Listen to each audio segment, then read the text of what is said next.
Hello friends, good morning. हम पढ़ रहे हैं कम्युनिकेबल डिजीज़ के बारे में। पिछला क्लास हमने पढ़ा है पोलियोमेलाइटिस के बारे में और आज पढ़ेंगे टाइफाइड के बारे में। तो देखते हैं टाइफाइड। तो टाइफाइड का कॉजेटिव ऑर्गेनिज्म है सैल्मोनेला टाइफाई। कॉजेटिव ऑर्गेनिज्म क्या है? Salmonella typhi causative organism. Incubation period है 10 to 14 डेज, 10 से 14 दिन इसका इंक्यूबेशन पीरियड होता है।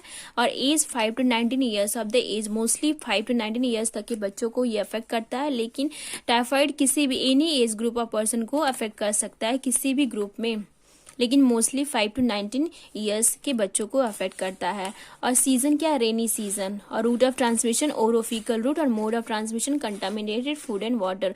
जो हमने रेस्पिरेटरी की प्रॉब्लम पढ़ी थी सारी, उसमें जो सीजन था वो रेनी विंटर सीजन था। और रेस्पिरेटरी की प्रॉब्लम विंटर सीजन में मोस्टली होती हैं। और रूट ऑफ ट्रांसमिशन क्या था? रेस्पिरेटरी था। मोड ऑफ ट्रांसमिशन क्या था? Sneezing and coughing.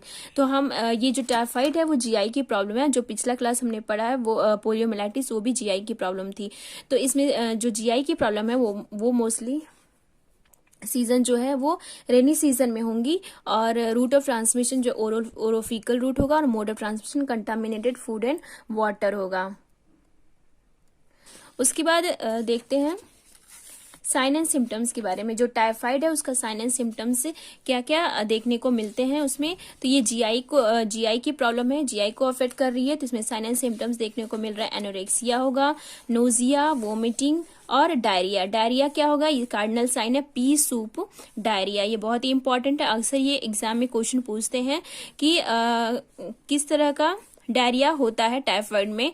तो याद रखना चाहिए आपको कि ये टाइफाइड में जो डायरिया होता है पी सूप डायरिया होता है।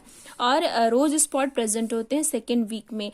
जो अफेक्टेड पर्सन है उसमें रोज स्पॉट प्रेजेंट होंगे, दिखेंगे, सेकेंड वीक में दिखेंगे। उसके बाद लो WBC काउंट, जो व्हाइट ब्लड सेल्स है उसका काउंट जो होगा वो कम हो जाएगा। और हाई ग्रेड फीवर होगा। और फीवर कैसा होगा? स्टेप लैडर फैशन में, स्टेप लैडर फैशन में फीवर होगा। तो स्टेप लैडर फैशन क्या होता है कि ये जो फीवर जो है वो नॉर्मल टेम्परेचर क्या होगा? मान लीजिए 98.6 degree Fahrenheit normal body temperature है। तो जब फीवर इस कंडीशन में, टाइफाइड की कंडीशन में फीवर जब स्टार्ट हो रहा है इंक्रीज होना, तो वो कंटिन्यूअस रहेगा। मतलब वो डिक्रीज होगा, इंक्रीज होगा, डिक्रीज होगा, इंक्रीज होगा, मतलब बढ़ता भी जाएगा और कम भी होगा, लेकिन अपने नॉर्मल टेम्परेचर पे, नॉर्मल रेंज पे नहीं आएगा। फीवर कंटिन्यूअस रहेगा, कंटिन्यूअस फीवर रहेगा, लेकिन स्टेप लैडर फैशन में। मतलब कि फीवर कम तो होगा लेकिन अपने नॉर्मल रेंज में नहीं आएगा। तो हमने क्या देखा साइन एंड सिम्टम्स में? एनोरेक्सिया होगा, नोजिया, वोमिटिंग होगा, पी सूप डायरिया होगा, रोज स्पॉट होगा, लो ब्लड WBC काउंट होगा और हाई ग्रेड फीवर होगा, जो स्टेप लैडर फैशन में फीवर होगा। तो इतना समझ में आया आपको? अब देखते हैं इसके डायग्नोस्टिक टेस्ट क्या क्या करते हैं टाइफाइड में। तो आपने पढ़ा होगा कि टाइफाइड में विडाल टेस्ट करते हैं, पर इसको वीक वाइज करते हैं। इसमें जो भी टेस्ट हैं वो वीकली करते हैं। तो हम एक ट्रिक है इसको याद रखने का, बासु, BASU, बासु से हम याद कर सकते हैं। टाइफाइड का ट्रिक है डायग्नोस्टिक टेस्ट का। तो बासु, बी से यानी फर्स्ट वीक में, बी से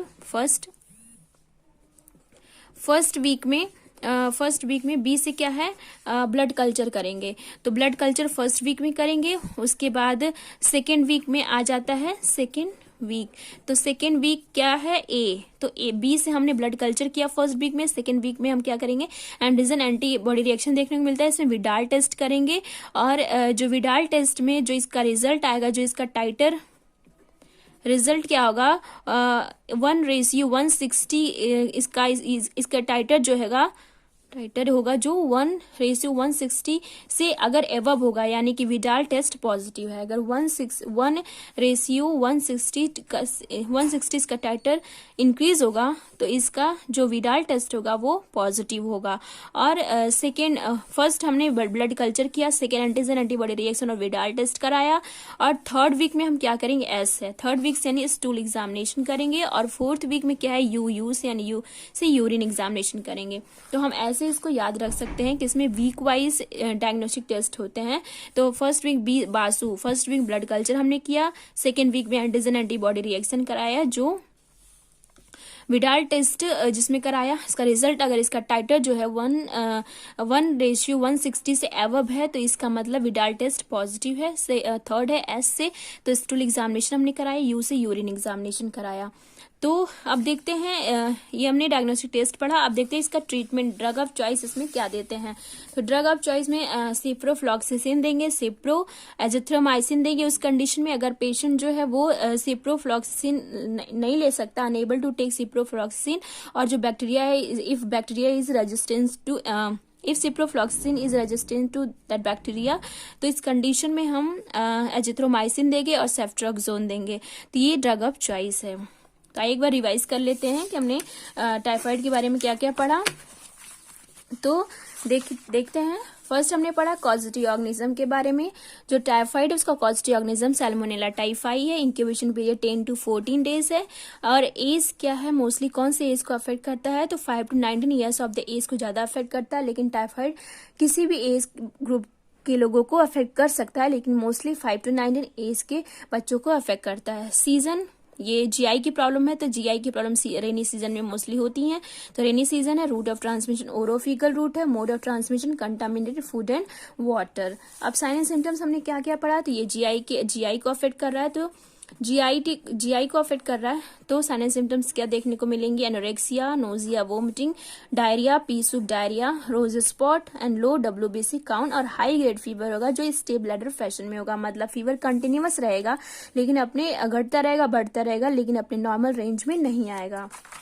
उसके बाद हमने क्या पढ़ा, डायग्नोस्टिक टेस्ट के बारे में। डायग्नोस्टिक टेस्ट में हमने ये तो हमने पढ़ा ही है कि ये तो आपने पढ़ा ही कि जो टाइफाइड है उसमें विडाल टेस्ट करते हैं, लेकिन एक ट्रिक है उसको, क्योंकि वीक वाइज में एग्जामिनेशन करते हैं, तो बासु से हम याद कर सकते हैं कि फर्स्ट वीक में ब्लड कल्चर कराएंगे, सेकेंड वीक में एंटीजन एंटीबॉडी रिएक्शन कराएंगे, विडाल टेस्ट करेंगे, थर्ड वीक में ऐसे स्टूल एग्जामिनेशन कराएंगे, और फोर्थ वीक में यूरिन एग्जामिनेशन कराएंगे। और ट्रीटमेंट हमने क्या देखा, सिप्रोफ्लॉक्सासिन देंगे, एजिथ्रोमाइसिन, सेफ्ट्रोक्सोन देंगे।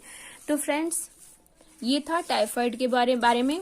तो आई होप आपको आज टाइफाइड जो टॉपिक था, कम्युनिकेबल डिजीज था, वो आपको समझ में आया होगा। तो नेक्स्ट टॉपिक हम नेक्स्ट क्लास में पढ़ेंगे, नेक्स्ट कम्युनिकेबल डिजीज। तो अब तब तक के लिए आप प्लीज लाइक एंड सब्सक्राइब करें और बेल आइकन को जरूर दबाएं। Thank you friends.